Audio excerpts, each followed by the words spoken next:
Good afternoon and welcome to R2A's launch of our new booklet, Project Governance, How to Demonstrate SOFA, a practical guide for directors. I'm Gaye Francis, which many of you know, and online is also my business partner and the co-author, Richard Robinson. So on to today's presentation. Today we're proud to launch our new Project Governance booklet. The booklet outlines how directors and senior decision makers can positively demonstrate due diligence for projects. It outlines a process that boards and organisations can undertake to ensure credible critical project showstoppers are appropriately identified and managed, ensuring that project due diligence is positively demonstrated and the project is successful. This process has been successfully applied to many major infrastructure projects in Australia and New Zealand. We've also used it to stop major projects from proceeding, cabinet in confidence reports, due to unmanageable project showstoppers, and equally has facilitated many by ensuring that credible critical issues are appropriately elevated early and promptly eliminated. Today's launch is more about a discussion of some of the important aspects of the booklet, and we'll share some of our observations and insights when applying the process. We've previously formally presented the project due diligence approach as a separate webinar, and so we'll not specifically cover the process today. So Richard's already popped on to the next slide. So the plan today is the difference between project governance and project due diligence. As I said, it's an informal presentation discussion, so we do welcome your questions at the end. How R2A actually got into this business, and why major projects fail, some of the pitfalls that major projects that we find themselves in, which we've observed, what the robust governance project governance structure looks like, and questions and thanks. So Rich and I both have control during this presentation, so we're sort of learning our way as we go along. So next slide. You want me to push the button? No, there you go. Yes. Well, as a matter of fact, just from a practical viewpoint, Gaye is the lead author on this particular document, and that's one of the reasons why this is more a discussion, because what's actually going to happen is that in some ways be more like a podcast. We'll actually make a few comments and we'll swap between us as we're doing it. But this first slide, just making the key point, what's the difference between project governance and project due diligence? Well, project governance is the way in which an organisation goes about structuring itself in order to deliver what it wants to do. And project due diligence is the actual technical process by which you achieve that. In the diagram here, you can see it's the project manager who specifically needs to make sure that the project due diligence occurs, but it's done within the overall governance structure.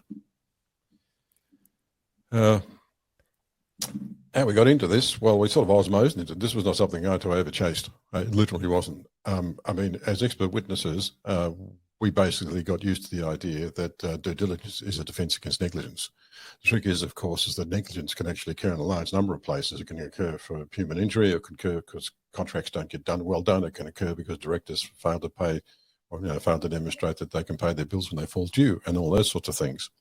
And the way this actually happened is that we used to give advice, sort of fire protection advice and various design review advice to independent reviewers, particularly for CityLink in Melbourne. And then that sort of osmosed quite literally to us being invited to actually sort of become risk reviewers for Eastlink and a number of other projects around Melbourne, and also into the Marina Coast Expressway in Singapore. Because Jim Rozek, who was one of the members of the independent reviewers, was doing that project, and then he wanted somebody else to turn up and actually sort of give some advice and give them a framework with which to pull it all together. And the other thing which we noticed in doing all this, which is really quite peculiar, is that we actually then thereby started overcoming the impact of the commercial people during the project delivery stage. Now, this might seem a bit strange to you, but you see, for all big projects, and one of the reasons why this became particularly twitchy to us, I mean, Gaye and I, as a matter of routine, are on LinkedIn. And LinkedIn keeps sending you job offers that they think might appeal to your area of activity. And we keep getting these job offers for risk managers and risk advisors to these large infrastructure projects around the place. And they keep talking about upside and downside risk. And I've got to say, this is completely loopy once you've actually commenced the project, because the upside downside analysis is meant to be done before the project's actually agreed to be put in place, that all the good bits are actually imported in and are actually in place. So when you're actually doing the project due diligence review, you're doing it from a assumed upside risk position. So you're doing the downside aspects of it. Yep. Now, there may well be some upside tweaks if the project can be done efficiently, but if you're talking about large commercial income, the only way that can actually happen is if the contractor is basically trying to wring a bit more wealth out of the client, typically. And that's not normally the recipe for a happy project, and certainly not for a happy client. Now, quite literally, we've seen this. I mean, when we were doing Eastlink, and I guess we can talk about this, certainly not cabinet confidence, we were running our top-down due diligence process with all the three boards, the government sub-funding agency, the company who's going to run it for the next 25 years, and the contractor. We were working for Tish John Holland at the time. And they'd specially imported this English risk manager out who was pushing the upside-downside approach to risk and saying this is the way it's done. And we were sort of running the workshop with all the directors from all those three companies, and sort of halfway through the morning, they basically chucked him out of the door because that's not what they wanted to do. And we've had this experience with projects in Queensland and a couple of other places. The idea that risk management as an upside-downside thing for a project, big gains can be made once the project's committed, that wasn't already sorted out before the project was ever commissioned, just doesn't make sense.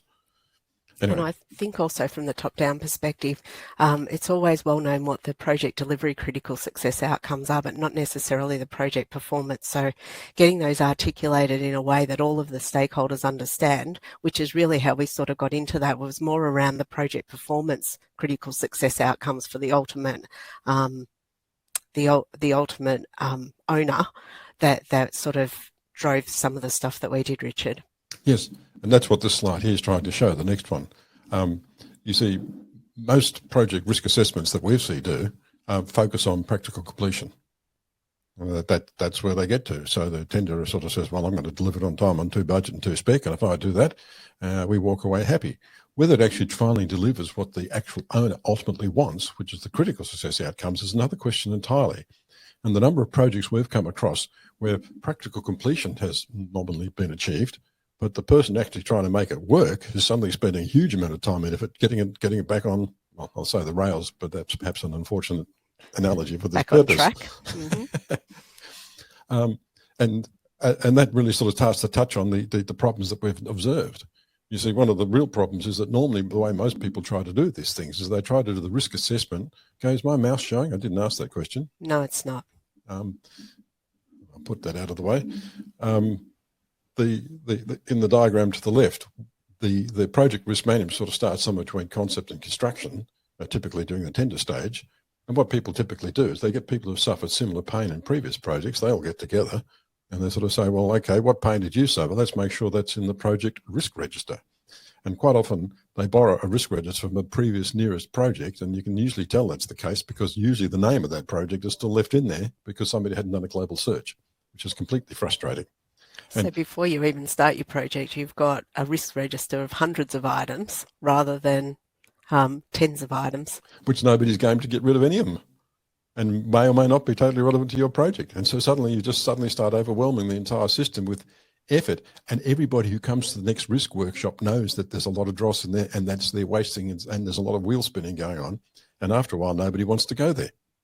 Now, we've got a list of other things that pop up in a little while, but the core thing about, and this is about really the only point we're going to make about the project due diligence, is that our point of view is that you actually have to start and declare what the critical success outcomes for the project are from the point of view of the ultimate owner and the person who wants the thing delivered, when it's in and working and achieving all the goals that it's supposed to do. And you always look back from that point to where the threats and therefore the vulnerabilities arise. You try not to do it looking forward. You go to this happy place, bonuses, promotions, profits, all the good things that people like, excellence awards, and you go to that happy place. So what do we have to get right for that to be achieved? Not just practical completion. Now, this one is something we just don't get, and we've never got, and I've never certainly got. The notion that you can appoint a risk manager to a project has always been intellectually in error to us. Risk management is a line management function, and always has been and always will be. It was a line management function before the risk management standard ever appeared on the planet, and we've never quite understood how anybody could believe to the contrary. And all the legislation in all parliaments is aimed at making that responsibility to the board. and coming top down. I mean, for example, boards have to demonstrate due diligence that they can pay their bills when they fall due. And you have to sign off on that. I mean, we're just a small business, and every year we have to sign a couple of declarations as business, as the directors, that we are able to pay the bills of this business when they fall due, and that we don't go to sort of commission something that somebody will do for us that we can't actually afford. And that means you're managing future uncertainty. I don't know what you're going to define risk to be. And you may well have a whole lot of advisors. I mean, we have a bookkeeper, and we get weekly reports, and we have an accountant, an external advisor against which those reports are tested. And then every year we fill out tax returns and all those sorts of things. And so we have a reason, and we have a reasonable argument as to why we're confident that we are able to pay our bills when they fall due. And it's what a reasonable director would do. And so we're the ultimate decision makers of whether we think that can happen or not. And you can have external or internal advisors, and on whose expert advice you can rely, but the ultimate decision as to whether you can pay your bills when they fall due, and the ultimate decision as to what risk is going to be taken, will be with the board or the senior management as the high. But it's in line management, it's nowhere else. So I think, I mean, it's a language thing again, whether you use the word manager or advisor or whatever it is, but I think by using the word advisor, it really indicates what their functionality is. So they can help you with the process, they can facilitate it all, but they've got to make sure that the right information is getting up to the decision makers, which is aligned, you know, which is within that line management. Well, as I've told Gaye, once upon a time in an ARIMA conference, which was the Australian Risk and Insurance Managers Conference, I sort of asked the question whether they're going to stop calling themselves risk managers and go back to being insurance managers again. Perhaps it wasn't the best question I've asked at a conference like that. Why projects fail? This is just a list we've observed. The core ones are the critical success, what the contractor's delivering, on time, on budget, to spec, isn't necessarily what the project manager or the owner wants. You only apply the risk management standard approach, which in our experience is not doing projects much good at all. The third point, I suppose, is related to the fact that the owner's interest isn't being considered paramount, just the contractor's interest. And we've seen that happen a fair bit, and that tends to sort of wind up with extras and bits and pieces that get added to the overall cost of the project. Just before you go on to the next one, I think in terms of project showstoppers, Richards, it's really been around project performance, critical success outcomes that have the, you know, the project delivery ones seem to be a bit more manageable and being thought through, whereas if there's a potential project showstopper in the project performance, critical success outcomes, that's a lot harder to get rid of as the project progresses. Well, so later in the project. So if you can identify those ones way up front and do this sort of process way up front in the scope definition, the scope refinement stage, you find all of those things up front and they can be designed out a lot of the time. Well, particularly if the project owner hasn't actually clearly identified what their performance requirements are, they won't have told the contractor anyway. And we've seen that happen too. The project managers have confidence with no showstoppers over the entire life. Well, that's including the whole 25-year or whatever the project is, that life cycle. The next one's pretty obvious, because if you get it wrong in the planning stages, it always comes wrong and bites you later. I've already talked about that the large and unmanageable risk registers, particularly based on earlier projects, that just drives us absolutely crackers when you see the old projects in there. And the project team's not confident all the value opportunities have been identified during the planning stage. And if you start finding huge value adds once you've commenced the project, that means the planning wasn't well done. Now, all the good stuff's meant to be built into the project at the start. Any sort of value adds, there may be some small incremental ones which you find out that you've got a slightly better way of delivering this thing in some way, but there should be no major ones. They're more efficiencies, aren't they, rather than they're more delivery efficiencies rather than value adds per se. And this slide here is just another way of showing that sort of the whole thing being put together, because here's the line management, that's the governance part, and the asset owner is ultimately responsible for the concept and scope and the operations and maintenance, and those two things should ultimately align. Here's me moving my mouse around. But the critical success outcomes, those two things are meant to be the case, and the delivery team sits in the middle making it all happen. That's where the project manager is. Obviously, there's a capital investment review and things like that. But that capital investment review, that's the place where normally before you commence the project and the tender's released, that in particular any value added should be identified.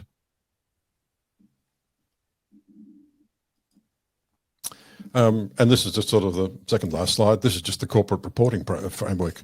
And this is all the ways we've done it, and we've never had any particular difficulty with this, and quite a large number of organisations which we've given advice to have adopted this sort of approach. You can see the project due diligence process on the top, where you identify the critical success outcomes, the critical threats to those, that gives rise to those critical vulnerabilities. If you eliminate the vulnerabilities, you always arrive at with those critical success outcomes, that happy place, on time, on budget, to spec. And we've been doing it on and off now for 25 years or 30 years, and no project to which we've applied this process has ever gone over time or budget.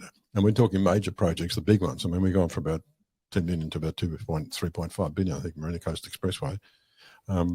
I think one of the interesting observations about that, Richard, was when we gave a conference paper, I think it was 2013, 14? 14, I think it was, maybe 15. 2014, 15 in on major projects, and we sort of outlined our process, and we always thought that what we did wasn't anything spectacular or different, and everybody was doing this thing. And when we gave the conference paper, it was quite different to what other people were delivering, and and what they were saying and how to manage risks. And somebody came up to Richard, and I'm going to get this story wrong, I'm sure, Richard.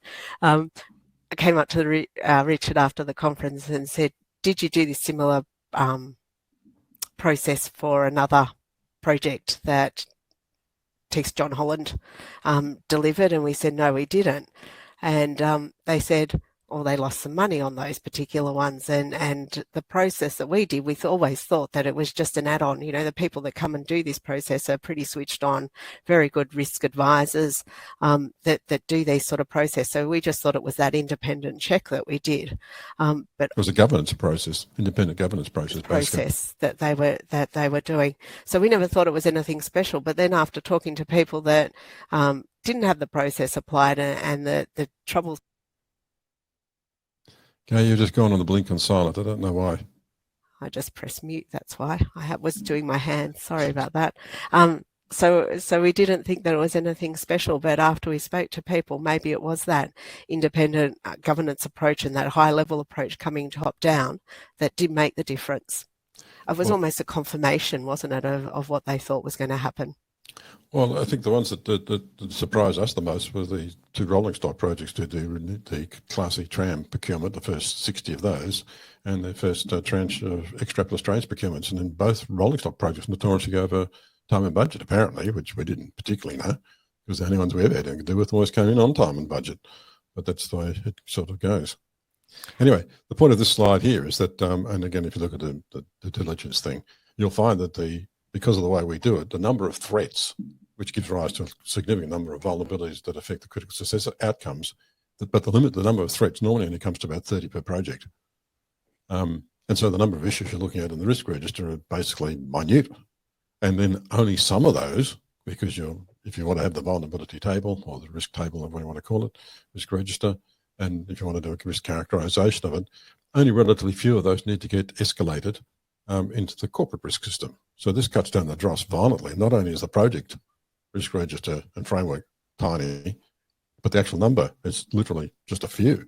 And the way that's normally done is that in terms of a governance process, is that the project manager gets together, typically with the general manager responsible for the projects, and decides which of those needs to be escalated.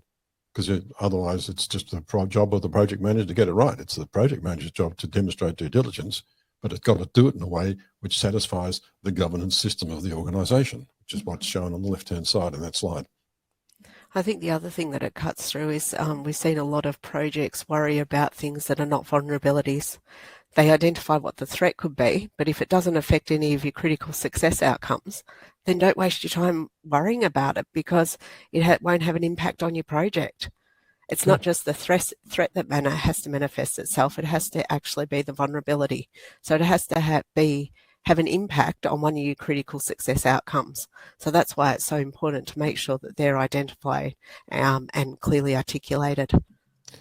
I just put this last slide in just to make the point. If you do want to do this escalation, you do want to use heat maps for reporting processes, And we have no philosophical objection to that. We find heat maps as a reporting process. You may not use them for making risk decision basis, and we've talked about that many times, so I won't do that again here.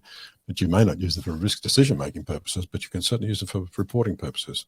But if you are escalating from a project to the corporate system, we've normally found that if you want to do risk characterization for projects, you have to do it on a semi-log scale. And the reason for that basically is that, well, there's two parts. So one is that whenever you're characterising likelihood, you've got to do it for the project, and the project might be 6 months to 5 years, depending on what you're doing. So it's the likelihood for the project. So you're actually characterising for a different basis to the corporate system, which is normally done on an annualised basis. And when we're actually talking to project managers, and we've talked to a few where bad things have happened, normally the project manager sort of goes at risk at about a 30% over time or budget. But less than that, the project manager will usually survive. But about 30%, that's when the project manager is actually at risk. And so that's the point at which they start twitching. Obviously, it goes past that. It's into the serious overruns. And from that major conference project, I think they said a major project was over $600 million, and that most of them the majority go over time or budget by about 30%, 25 to 30% at least. And some of them go obviously catastrophically over budget. So when you're mapping these things, if you do it in a semi-log for the project, but then you map it to an annualized basis for the corporation, that mapping transfer clarifies a lot of thinking between the way the project sees criticality and the way the business sees criticality. Obviously, if it's a small business, if it's a big business and a small project, very few will ever get transferred. But the only real one that's going to get there is if a potential for fatality shows up. Did you want anything to that, Gaye? No, I think some of the most successful projects that we've seen, and Richard sort of named a couple of them, E-Class trams, Eastlink and things like that, we were risk advisors to them very early on, and I think they had really articulated the key stakeholders have been identified rather than the interested parties. If you go through the book, that's another discussion about interested parties and stakeholders, but the people that live and died by the project have been identified and were involved in the process from the very, very start. So, for example, on the E-Class trans one, we had the government, we had the person who was delivering, or Bombardier, who was delivering the project. We had Jarrah Trams on board as the people that were going to run the trams. We had the maintainer as we went on. So all of those people understood the whole project from start to finish. It wasn't done in silos, so we didn't do what's the procurement processes first and then what's the design processes. They weren't done in silos. It was done from an overall perspective, looking back from the end of the project. What does this project have to deliver when it's all in and done? And the same with the Eastlink one. As Richard said, we had the 3 key organisations, and I went and spoke to a representative director from each of those boards, and they're pretty quick to articulate what they want the project to be, or what success to the project, or what success from their viewpoint is of the project. And a lot of the time when you do this sort of process, it's the first time that all of those stakeholders have got in a room together and actually understand what those critical success outcomes are from all of the stakeholders. And part of it's an articulation exercise and a communication exercise rather than anything that's technical per se. Yep. So I think governance for us is more about the communication of issues and how they're represented to all of the parties. All right, Gabe, I can't see any questions there, can you? I can't see any questions. We'll give everyone a couple of minutes, but I will just do that. So I've got some finishing comments. Thanks for joining us for our booklet launch today. So this is sort of the second one in our series. We've got criminal manslaughter, how not to do it as well. Richard and I would both like to thank our past and current associates for their inputs in the various ideas contained in all of our publications, as well as the reviewers who kindly reviewed the draft booklet. If there's any errors in there that still remain, Richard and I take full responsibility for those. We'd also like to thank Megan from Joella Marketing for the cover design and Terry at Melbourne Print Group for the printing. We'll wrap up the book launch for today, and thank you again for joining us, and have a great afternoon. Thanks, Gaye. Thanks, everyone. Goodbye.